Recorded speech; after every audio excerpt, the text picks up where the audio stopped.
नमस्कार, मैं विपिन पांडे मऊगंज न्यूज में आप सभी दर्शकों का स्वागत करता हूं।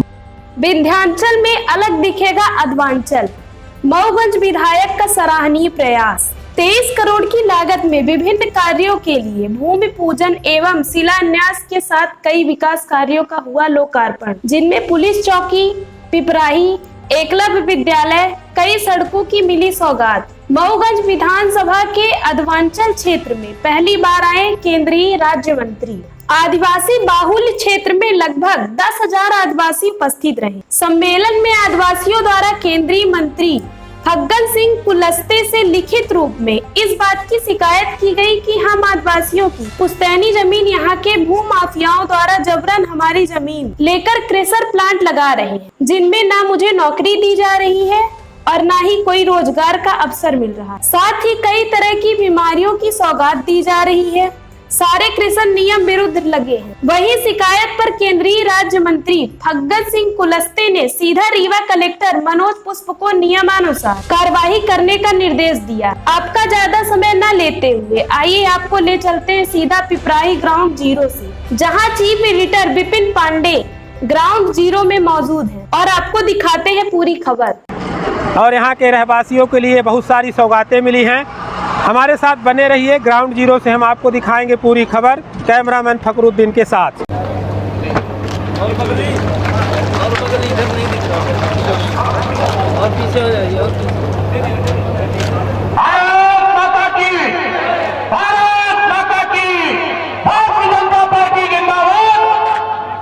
रानी दुर्गावती अमर रहे, शंकर सार रघुनाथ साय अमर रहे, शंकर सार रघुनाथ साय अमर रहे, बिरसा मुंडा अमर रहे, बिरसा मुंडा अमर रहे। भारत माता की 8,000 की संख्या में रहते हैं और इसलिए एकलव्य विद्यालय अगर यहाँ पर हो जाए तो आज एकलव्य विद्यालय ऐसा विद्यालय होगा जहाँ बच्चा घर से निकलेगा और साल भर वहीं रहेगा, वहीं खाएगा, वहीं रहेगा, वहीं ट्यूशन, वहीं पढ़ाई, वहीं पेन, वहीं कॉपी, वहीं किताब, वहीं सब कुछ। एक कुछ भी घर से लेकर नहीं जाना, बिस्तर से लेकर, सोने से लेकर, पढ़ने से लेकर और खाने पीने से लेकर के कपड़े लत्ते से लेकर सब चीज उसको वही मिलेगी। और बच्चा जब एकलव्य विद्यालय में एडमिशन लेगा और जब पूरा पढ़ाई करके निकलेगा तो वो थानेदार, जज, मजिस्ट्रेट, कलेक्टर इसकी बनने लायक बच्चा पैदा होगा। और इसलिए मैं चाहता हूं कि आदिवासी क्षेत्र में एक एकलव्य विद्यालय खुलवाने का यहाँ से प्रस्ताव भिजवा करके उसको करने का काम करें।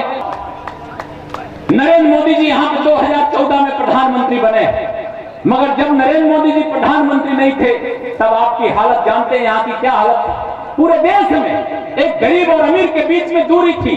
कुछ जगह पक्के मकान हैं, कुछ जगह कच्चे मकान थे। पूरे देश भर के अंदर पहचान बन गई थी, बड़ा आदमी मतलब पक्का घर, बड़ा आदमी मतलब सिलेंडर, बड़ा आदमी मतलब शौचालय, बड़ा आदमी मतलब बैंक का खाता।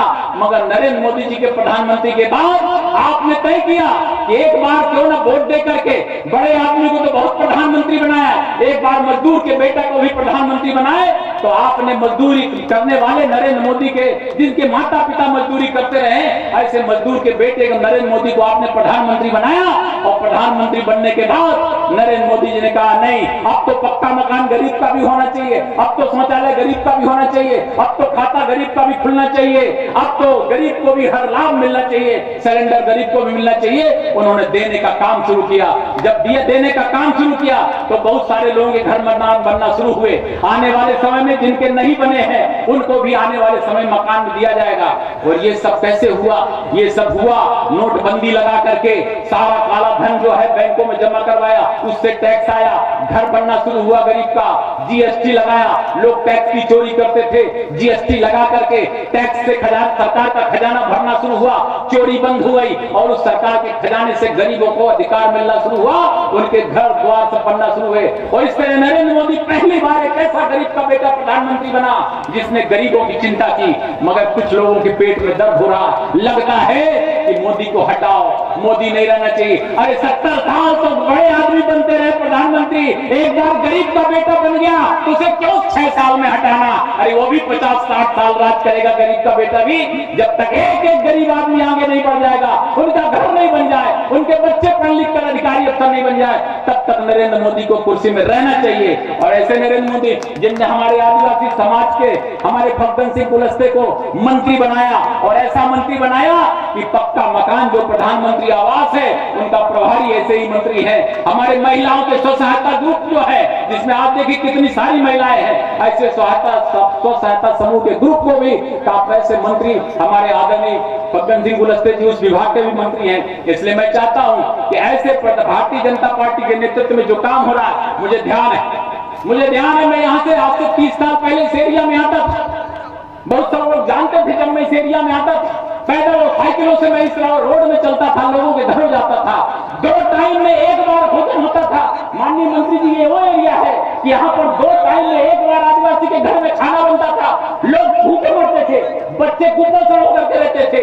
लगता था उस सस्ताई के जमाने में जब सस्ता सामान मिलता था तब भी भरपेट भोजन नहीं मिला यहाँ पर। मगर धन्य शिवराज सिंह चौहान का 1 रुपए किलो गेहूं कर दिया, धन्य मोदी जी का फ्री में गमला देना शुरू कर दिया। आज दोनों टाइम भरपेट भोजन मिलता है आदिवासी समाज के, किसी के घर में कमी नहीं है, और वो खुद तो खाते हैं, अपने घर में आने वाले मेहमान को भी खिला सकते हैं। ऐसा काम शिवराज सिंह चौहान और नरेंद्र मोदी ने किया है। ये भारतीय जनता पार्टी की सरकार है जो गरीब का ख्याल रखती है, भरपेट भोजन मिल सके। इसलिए 1 रुपए किलो गेहूं और चावल दे करके गरीब को 10 रुपए में आप दुकान में सामान लेने जाओ तो आपको कोई सामान नहीं मिलता। मगर धन्य शिवराज जी 10 रुपए लेकर के चला जाओ तो 5 किलो गेहूं और 5 किलो चावल लेकर के चले आओ और अपना और बच्चों का पेट भरो। ये काम किया है। इसलिए शिवराज सिंह चौहान, नरेंद्र मोदी, ये दोनों ने जो गरीबों का काम किया है वो ऐतिहासिक काम है। और आज आपको देखने के लिए इतनी बड़ी भीड़ में लोग बाग आए हुए हैं। इसलिए मैं चाहता हूं कि इस तरह आप सब लोग ये साथ देंगे। आने वाले समय में अगर भारतीय जनता पार्टी का आप लोग साथ देंगे, मैं दावे के साथ कहता हूं, ये पिपराही का अंचल जो है, ये हमारा आदिवांचल जो है, पिपराही से चड़तुर और पिपराही से बहेरा टावर के बीच में एक एक आदिवासी का चेहरा खिल उठेगा, खुशियां भरेंगी। आने वाले समय बच्चे पढ़ेंगे, आगे बढ़ेंगे, बच्चे और बच्चियां यहाँ का नाम रोशन करेंगे। बहुत सारा क्रेशर के प्लांट लगे, और इतने क्रेशर के प्लांट लगे हैं कि आपने देखा होगा एक भी ऐसी खप्पड़ की छत नहीं है जिसके खप्पड़ सफेद ना हो। लाल खप्पड़ सफेद हो गए हैं। सोचिए कितना सांस लेते होंगे, कितनी हालत उनकी खराब होती होगी। और हमारे जड़पुर से लेकर के बहेरा टावर के बीच में यहाँ आदिवासी समाज सांस लेता है, जो ये प्रदूषण से सबके घर में टीबी के मरीज हो रहे हैं। और इसलिए मैं चाहता हूँ यहाँ पर जो भी क्रेशर लगे वो पैमाने के अंदर काम करे, नहीं तो इनको बंद कराया जाए। ये मैं आप लोगों से अपील करता हूँ। और ये सारे यहाँ पे आदिवासी समाज के लोग चाहते हैं, सारे यहाँ पे जितने क्रेशर प्लांट है वो अपने शासन के नियम अनुकूल चले, वरना उनको बंद किया जाए। मैं आप लोगों के सामने बोल रहा हूँ, आप लोग हमारी बात से सहमत है कि नहीं है? सहमत है तो हाथ उठा करके बोलिए। देखिए, आज इस सम्मेलन में पहले तो मैं प्रदीप जी को, जनार्दन जी को बधाई देता हूं और यहाँ के जिला प्रशासन को कि वास्तव में प्रदीप जी ने एक ऐसे क्षेत्र का चयन किया है, उसकी विधानसभा तो है ही है, साथ साथ राही और ये पूरा ट्राइबल क्षेत्र है। और मुझे देखने का ये अवसर मिला, प्रत्यक्ष रूप से मैंने अनुभव किया यहाँ की क्या क्या समस्याएं हैं। और इसलिए कुछ चीज़ें मैंने इंगित किया है कि अगर रीवा में कोई माडा क्षेत्र आता है ट्राइबल का, तो वो आता है आपके यहाँ के इस पिपराही क्षेत्र का।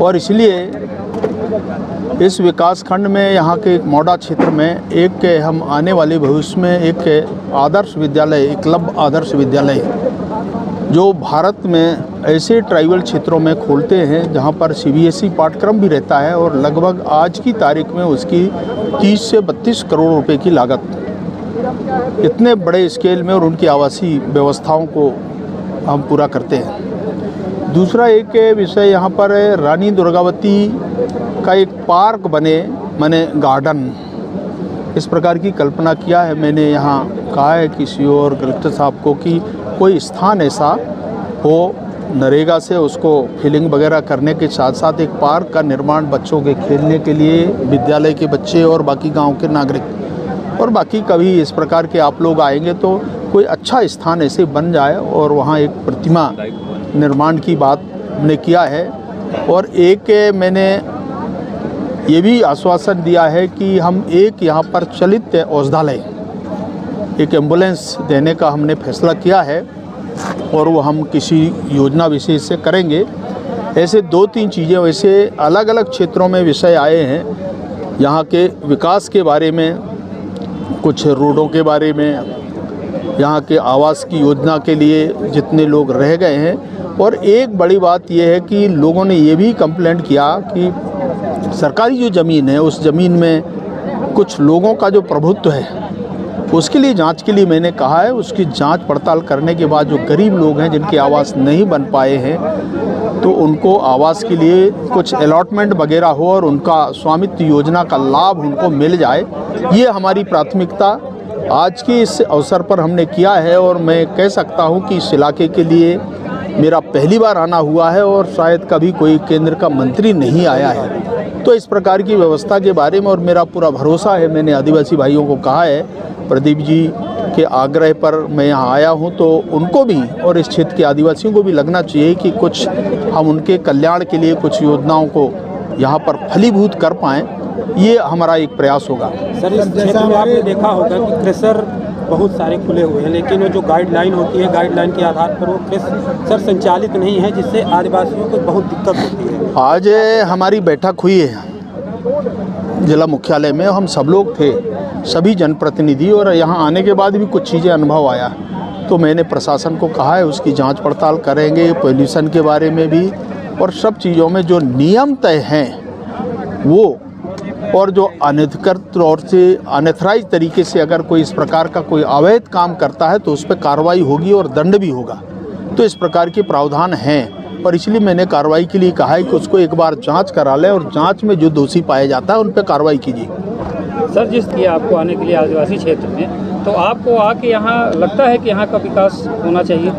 देखिए, मैंने कहा है देखने के बाद कि इस क्षेत्र में पूरा यहाँ पर एक तो ड्राई एरिया है, यहाँ फसल भी कम होती है, पहाड़ी इलाका है, लोग फैले हुए हैं, तो सब तरह की ये जो व्यवहारिक चीज़ें हैं, कठिनाइयाँ होती हैं, हम इसको कैसे पूरा कर सकते इस गैप को, उसके बारे में मैंने कहा है कि इसके लिए मेरे ध्यान में आया है कोई स्पेशल, मैं सरकार को कहूँगा, सरकार के मंत्री को कहूँगा कि यहाँ के लिए कोई इस प्रकार की योजना बनाए और यहाँ के गरीबों के लिए भला हम क्या कर सकते हैं। हमारे पास योजनाएँ हैं परंतु उनको चिन्हित करना पड़ेगा, प्लान करना पड़ेगा। जैसे आवास के लिए जो गरीब के पास मकान नहीं है, हमने इस इलाके में लगभग 32,000 मकान देने का इस विकास खंड के अंदर हमने किया है, आवास प्लस सहित। तो उसमें से लगभग परिवार कवर होते हम परिवार को देते हैं और मुझे लगता है कि बड़ी संख्या में अगर कमी है या नाम नहीं जोड़ पाए तो वो नाम भी मैंने जोड़ने के लिए कहा है कि उनको नाम जोड़िए और उसको आगे बढ़ाइए। सर जी, यहाँ सबसे ज़्यादा पानी की समस्या है, जहाँ अगर स्थान हमको ठीक मिल सकते हैं तो तालाब ज़्यादा से ज़्यादा निर्माण करें। और वैसे हम नल और जल योजना प्रधानमंत्री नरेंद्र मोदी जी ने प्रारंभ किया है सारे देश में, हम समयबद्ध तरीके से, और मुझे खुशी है कि वाणसागर से भी और एक तमस, ये 2 प्रमुख है ऐसे डैम हैं जिनसे हम पानी नदी से देंगे। और बाकी लगभग हमने 1100 जो इंडिविजुअल हमने जिन गाँव में वाटर सप्लाई स्कीम थी उसका विस्तार हमने किया है, जो फर्स्ट फेज में हमने किया है, लगभग उसमें से करीब 50 से 60 शायद पूरा हुए हैं आज की जो रिपोर्टिंग के आधार पर, परंतु उसको हम पूरा फर्स्ट फेज में और अभी गर्मी तक करेंगे।